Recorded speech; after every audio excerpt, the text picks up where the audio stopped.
You're so used to seeing CEOs and billionaires, whatever.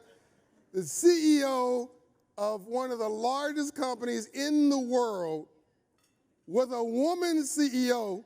She walks out here. What in the, there you go, that's the love. Thank you. So honored to have you. Oh, John, it's great to be here. Thank you. Our pleasure. UPS comes from the tradition of entrepreneurship. Yes.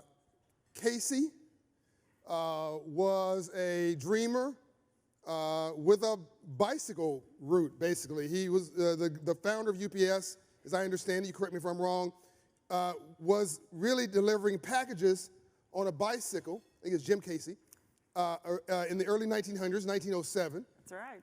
And 18 years old with a $100 loan. Really? Yeah. Do you know who the $100 loan was from? A neighbor, I think. A neighbor? We had next door CEO yesterday, is appropriate, Sarah Fryer. And that business was doing well, but then it got a technological boost through a joint venture. He met, as I understand it, Henry Ford, or one of the Ford, somebody from the Ford company, and the concept of the automobile was merged with the concept of delivery. Yeah.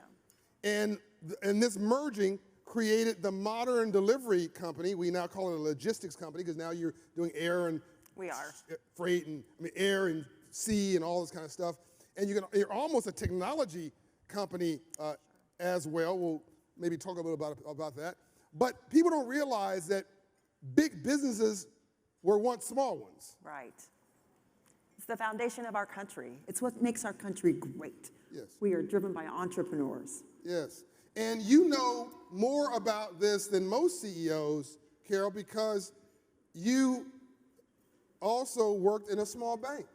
I did. You were a banker. Tell everybody a little bit about that. And I was the daughter of a community banker. That's and right. what an amazing experience in Jackson Hole, Wyoming, a town of 3,000 people. When I was a little girl, I think there's about 10,000 people now. But it was an amazing experience.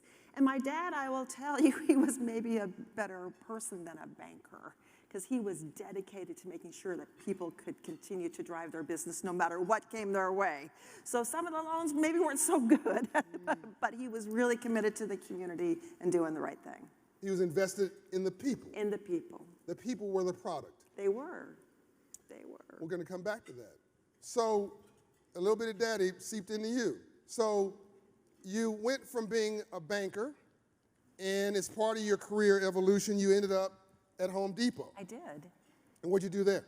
Well, what an amazing experience. Almost 25 years at Home Depot. I started in 1995 when the company had 400 stores and about $14 billion in revenues, and I was the treasurer at the time. I ended up becoming the CEO in 2001 and did that job for nearly 19 years. Wow. Until I retired for a moment. Yeah. and of course, you figure, okay, I don't need another thing to do, and this incredible opportunity comes up at UPS, and of course you couldn't say no, and so glad you said yes. It's an honor and a privilege to serve that company. So now let's connect the dots. Okay. You come to this company, and by the way, we have a Hope Inside in the headquarters office. We do. At UPS to help their drivers, to help their employees. I want to thank Nicole, who is one of your leaders, and Joe, and all the heroes and sheroes.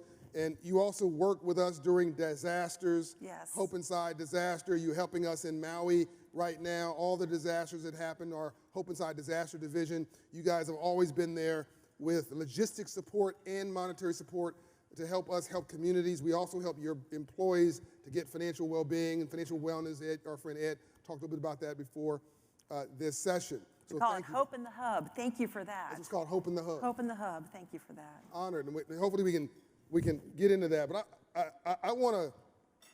I really was wanting to salute you about something you don't get enough credit for. I think what you did 3 months ago is on the level of what Henry Ford did in the early 1900s. Henry Ford paid his workers enough to buy the automobiles they were making, and in so doing, created the modern middle class.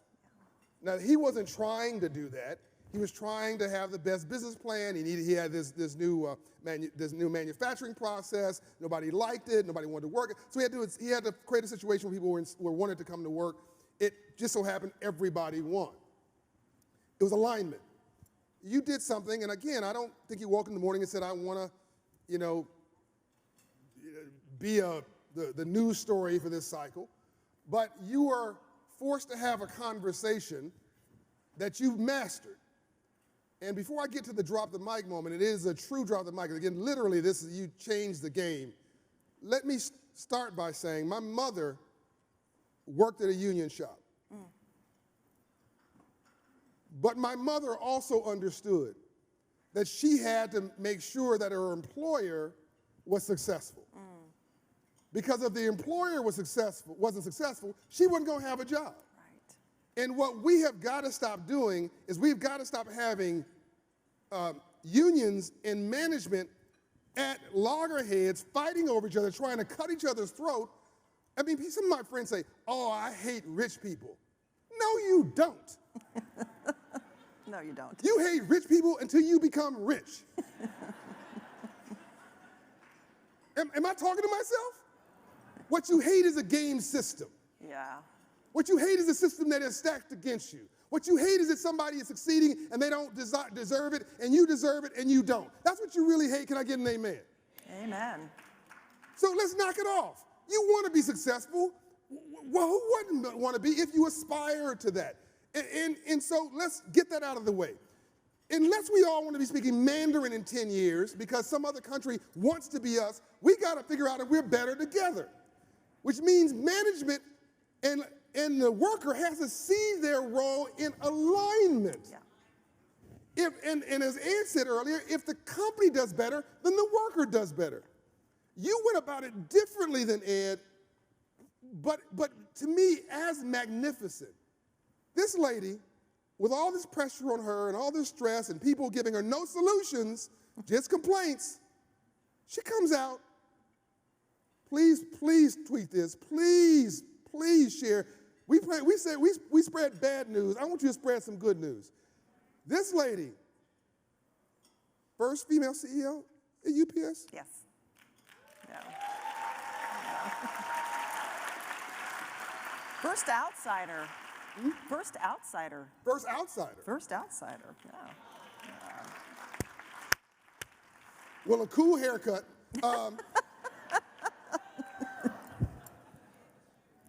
And the shoes. And the shoes. This lady, who was a cool husband, by the way, I met him. Oh, this lady is paying her drivers $170,000 a year. Yeah. I think I'm going to leave Operation Hope and go do it myself. We're having no trouble attracting people into the company. I'll say that. Did you all hear what I just said? You're a UPS driver, and you're making $170,000 a year. Give this lady some love. Thank you. That's right. Again, we complain when this company's not doing this and this company's not doing it. When somebody does it right, you should give them some encouragement. Well, thank you. Thank you. And it's with it's bonuses. I mean, it's like benefits. It's like a package, right? It's health care. It's pension. These are really great jobs. And it's just not our drivers. It's also our part-time workers. If you are a student in school and you come work for us for part-time, we will pay you $21 an hour. We will give you health care benefits. We will give you a pension and $25,000 of tuition reimbursement. Wow. I'm proud of that. I'm proud of that. And the company didn't crater. We didn't crater. Didn't go out of business, right?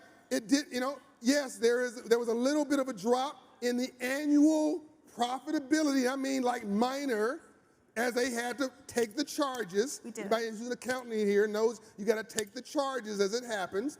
But I'm convinced that the brand equity of the company, as a result of doing this, will increase. People will want to do business with UPS because UPS is reinvesting in its own community, and we're gonna catch these people stealing packages off the truck.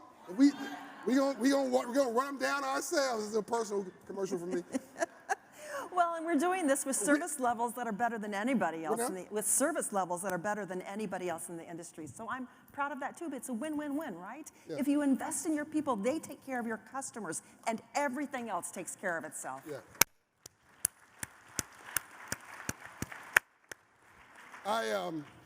I was about, looking at the time, about 20 years ago, Carol, I was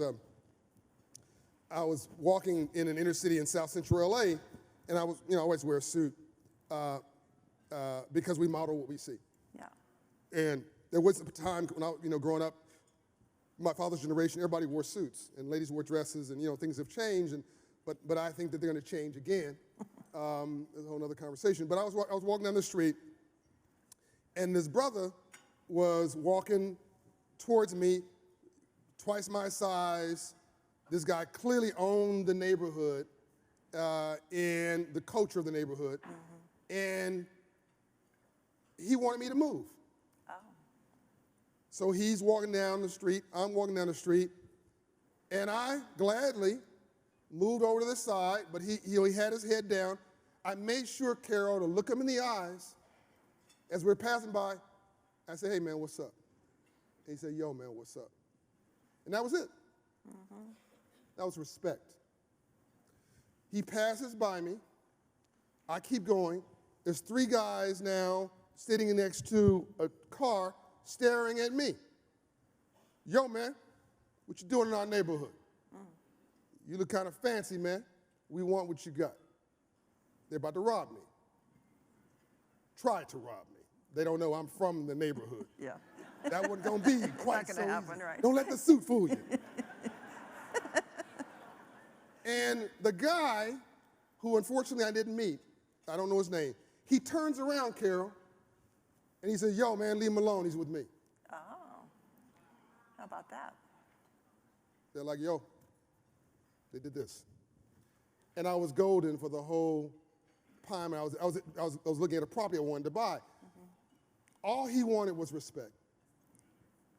And he didn't have it in the suites. He had it in the streets. Yeah. But he controlled that neighborhood. And all I did, it was so easy, it was so simple, but people don't do it. All I did was acknowledge him. Yeah. I just looked up at him, "Hey, man, what's up?" And he acknowledged me back, and that was enough to save my life potentially, Yeah. for him to turn around and give me cover. "Hey, y'all, he's with me, leave him alone." Yeah. This is what you've done at a corporate scale. Well, thank you. Thank you. Well, it's from thank you. I think it's And so more when I than say, I was joking, I'm serious. We've been seeing these social media, people stealing all, we know Pookie and them. We know Pookie and we know who's stealing. Hey, knock it off. Yeah, please. I've seen now communities are like, they're standing in front of the stores. You're not coming to our stores and doing this. This is our neighborhood. Yeah, don't come in. And now it's our UPS. Thank you. Yeah, thank you for that. Thank you. So, look, we're better together. We are. We're going to win together. We will. And you have shown through not only your actions, but your hiring choices, your management team, how you lead, what your values are. And I thank you for that. Well, no, thank you for that. This is why we so much enjoy working with you, because I think our values are aligned. We are a company that stands for integrity and doing the right thing. We respect all people, and as a result, we are better because of that. And the industry is changing, the world is changing around us, right? But we're better because of that. Our purpose is moving our world forward by delivering what matters. And I love that so much because you can unpack it in so many different ways. It's not just about moving goods, it's about doing good too. Yeah. Oh, ooh, ooh. You might qualify as a rapper. Oh, wouldn't that be fun? And I was pleased to meet your husband, who hails from a diverse background in Latin America. And, yeah, he does. And A naturalized citizen who loves this country, Yeah. and together we are committed to trying to make it better.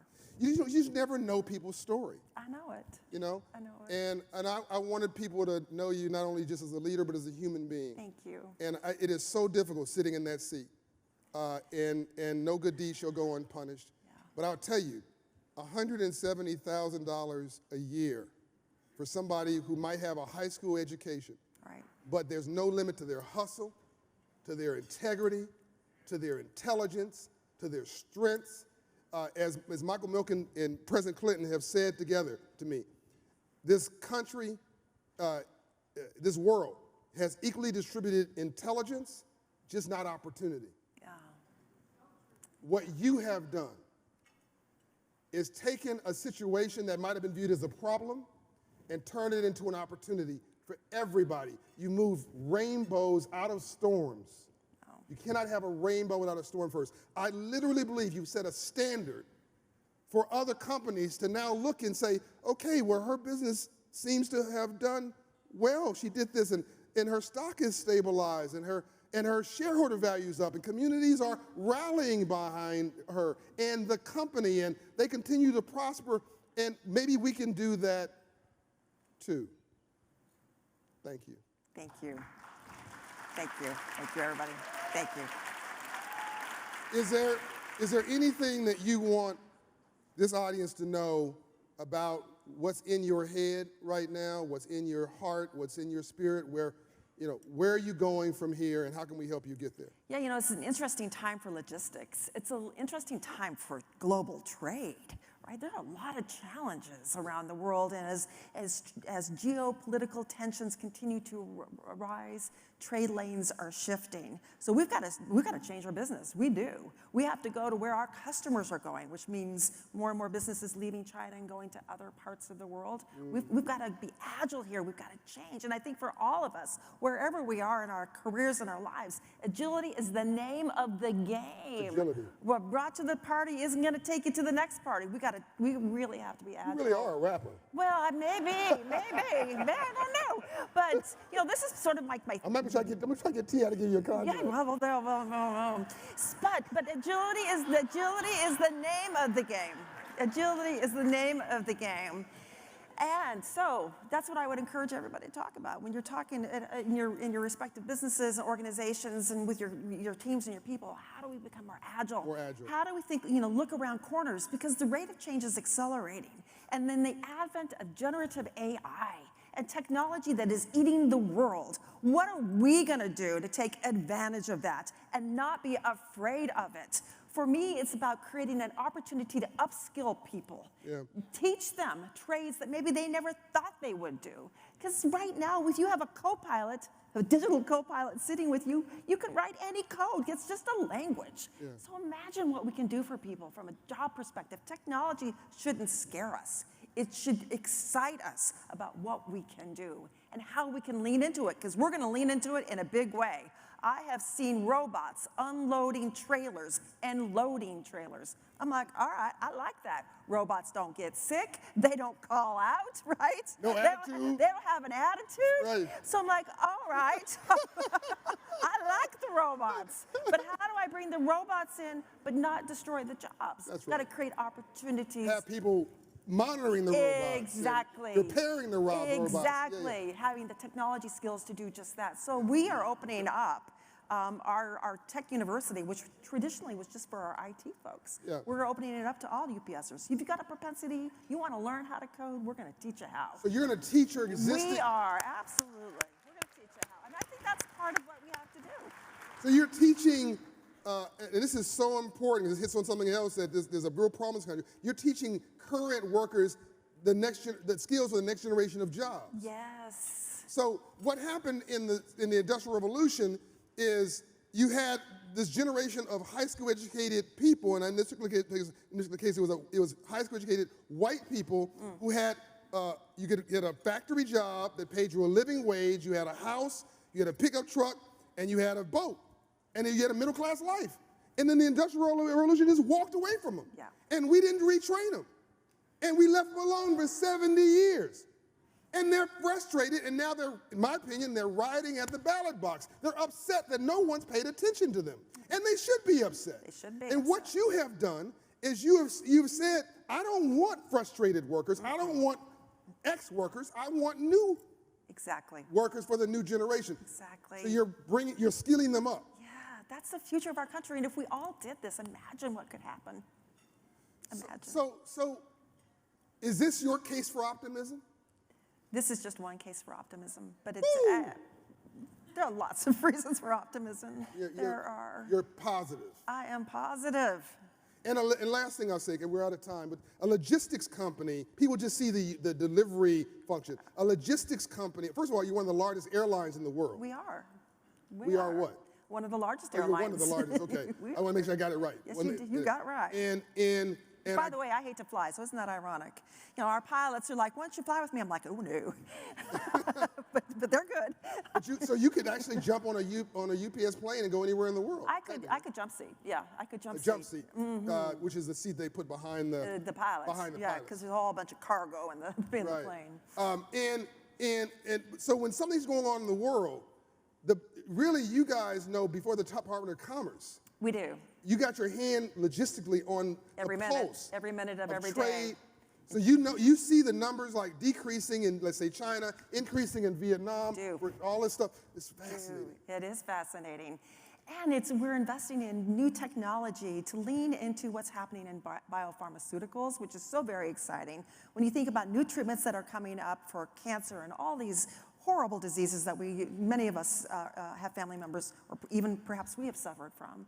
With cold chain logistics, we can get this medicine to the patient. So we have a $10 billion healthcare business, which is powered by cold chain logistics. We manufacture the dry ice to go along with many of these medicines, that are being transported around the world. When the COVID-19 vaccines came out a couple of years ago, we were the first to deliver those vaccines. We delivered over 1 billion vaccines at 99.9% efficiency, which means we never lost a vaccine. This is important, right? Yes. Because it's got to arrive cold, and so it can go in your arm. And that's exciting when you think. So I'm optimistic because I see opportunities to continue to grow our company and create great jobs for people. That's a win-win-win. I see entrepreneurship folding out of the rebirth, not the rebirth, the reimagination of some of the UPS business.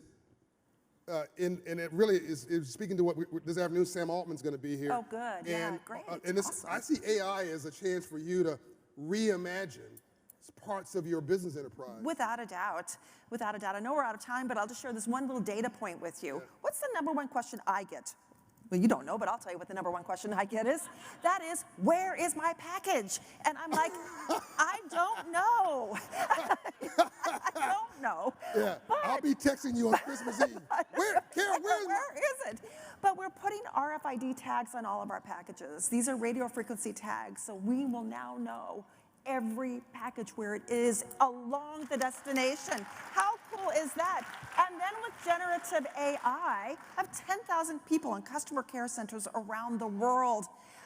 They have to learn everything about our complicated logistics business. Well, now the bots can do this, right? The chatbots can do this, and we can have those people upskill and do different things. So that's a reimagination of an experience powered by technology. Very exciting, very exciting. Ladies and gentlemen, this is the Case for Optimism, and this is Carol Tome. Thank y'all. Give her some love, please. Thank you.